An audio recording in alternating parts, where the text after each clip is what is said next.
want to have the New World Order, that's it. Whatever the New World Order is going to be, it's going to be centered in the International Monetary Fund. Well, they've said that they're making their own court for Madoff and others that the bankers will run because they're the experts, and it'll be a new Bank of the World that you pay your carbon taxes to. That's now all over the news. I mean, more and more every day. I mean, it's here. They've called in the Wall Street Journal for a North American Union to save us out of the crisis. So you're absolutely right. Yeah, the International Monetary Fund is what's going to, cap this entire thing. In other words, it'll be the apex of the entire edifice. And right now they want more money for bankrupt speculators in Eastern Europe and so forth. I think it's also important to look at the evolution of the derivatives. Now, my view of the crisis, of course, is that it's totally out of control, that nobody controls this crisis because it's bringing down all of their institutions one after another. Last week we had the big AIG story, right? That AIG had lost $62 billion in one quarter.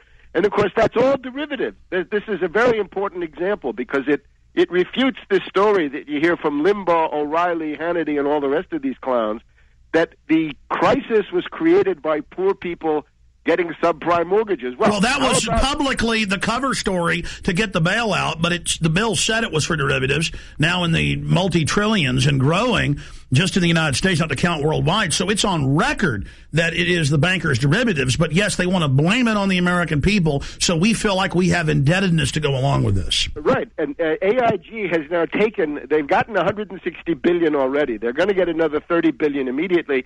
Another $200 billion on top of that, just for AIG. Now, this is an insurance company. The interesting thing that came up in the hearings here last week in the Dodd-Shelby Senate Banking Committee and also the Wyden Committee, the Senate Budget Committee, who got that money? It turns out that the money given to AIG was then passed along to European banks, European derivatives merchants. Foreign bankers got that money, and, of course, Goldman Sachs. Now, the fact that Goldman Sachs got all that money through AIG opens up Hanky-Panky Paulson, Henry Paulson, the former Secretary of the Treasury under Bush, of course, whose entire wealth was wrapped up in options and other instruments and benefits that he had from Goldman Sachs, which is what he worked for. Now, the big thing is the derivative scandal, I think, is about to explode. Today in the Washington Post, we have an article by a guy called Smick, where he says the derivatives problem is a black hole. And the reason that Geithner can't come forward with any programs is because it's going to take trillions, at least $2 to $3 trillion. And everybody in the Obama administration is afraid to come forward and say, we want $2 trillion or $3 trillion. And by the way, that's what Larry Summers is coming out and saying from the White House. He's saying we need trillions more.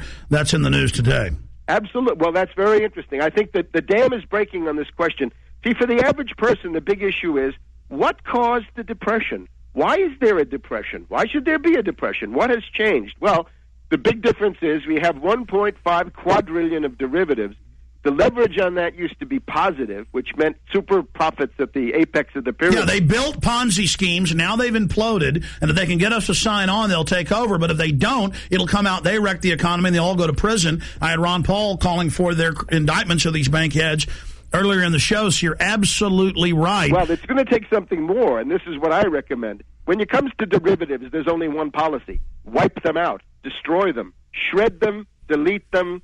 Burn them. Make them into wallpaper. Freeze them. Freeze them is the best. Well, I think you've got to get them out of the universe, and that's the problem with this guy Smith, is he realizes that derivatives are a black hole, but you can't. And they won't even ban.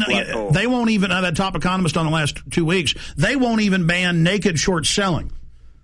Well, that may be coming, but anyway, that doesn't stop us. Our demand has to be, and this is really a matter of economic science. If you want to get out of the Depression, there's only one way to do it, and it's got to be done by government because nobody else can do it. Ban derivatives. Derivatives were illegal from 1936 and the New Deal until 1982 when Reagan came in under the influence of Milton Friedman and the rest of these people. Derivatives were illegal. And from 1982 until 1993, they were of very, very dubious legality. Nobody was willing to buy them because there was still this idea that they might be illegal. But then they used AIG to AAA certify them as an insurance company, and so they labeled literal buckets of crap as gold. Right, and this was done in 1993. It's Wendy Graham, the wife of Phil Graham. She came in and said, I'm going to make a safe haven for derivatives. She was backed up by Bob Rubin of Goldman Sachs, by Summers, the same guy that we have today. Arrest them all. And also by Greenspan, of course. And then Arrest him. Phil Graham of Texas came in at the end of the 90s with a law that was signed by Clinton guaranteeing that derivatives were hunky-dory. And that's basically how... But even under the laws they changed, they violated federal laws and international laws tens of thousands of times. That's on record. They didn't even follow their own scam rules, and that's why we should have state grand juries move for their indictments. Well, again, you can put all these people in jail, but you've got to get rid of 1.5 quadrillion of derivatives. The U.S. part is about a quadrillion. Well, Webster, we have to put them in jail. We have to put them in jail because they're going to expand us into an even bigger Ponzi scheme of world government for and by the bankers if we don't identify them as the crooks. I'm all for it, but you've got to destroy the derivatives. The re-regulation of markets is what you need, and that means wipe out derivatives. In other words, not just re-regulate looking forward, but re-regulate looking backward and declare that all of this stuff goes into the shredder. It gets deleted. You press the delete button, and 1.5 quadrillion of derivatives. Because there's no way, as you and other economists and historians have proven, no way to fix this. It's a black hole that will consume everything. Look, we did the banker bailout bill. We did all this. And look, it only gets worse. The stock market's still plunging. This is why they say, how come Obama doesn't come forward with a solution for the banks? Well, there is no solution for the banks unless you destroy derivatives. That's the whole thing hinges on derivatives. And this has become more and more obvious to people. How come Paulson had to revamp the TARP from the first TARP to what it then became? How come Geithner can't give you any details? Why are they waiting week after week, day after day? Citibank is now hovering at about $1 a share. There's a little bit of a pop today, but I don't even think it'll last the day. AIG is 38 cents a share. This is all derivatives. There's an article today in McClatchy, very interesting, that if you take the 5 top banks, Citibank, J.P. Morgan, Hong Kong, Shanghai, Bank of America, and Wells Fargo, they have more than enough derivatives losses to wipe out their entire capital base, meaning those are all zombie banks. Now, it's quite obvious. The Federal Deposit Insurance Corporation, under this crazy Sheila Bair, they have to seize those banks. Banks are seized in the United States basically every Friday now, but mostly they're little banks in out-of-the-way places.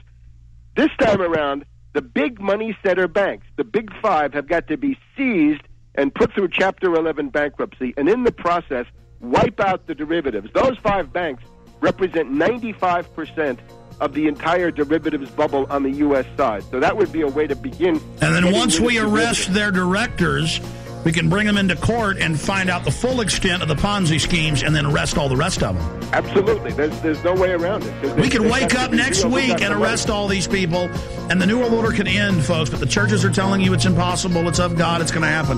That is mind control. You have to believe we can beat them because we don't have any other hope but to have these people through due process arrested, seized immediately, seize the criminals.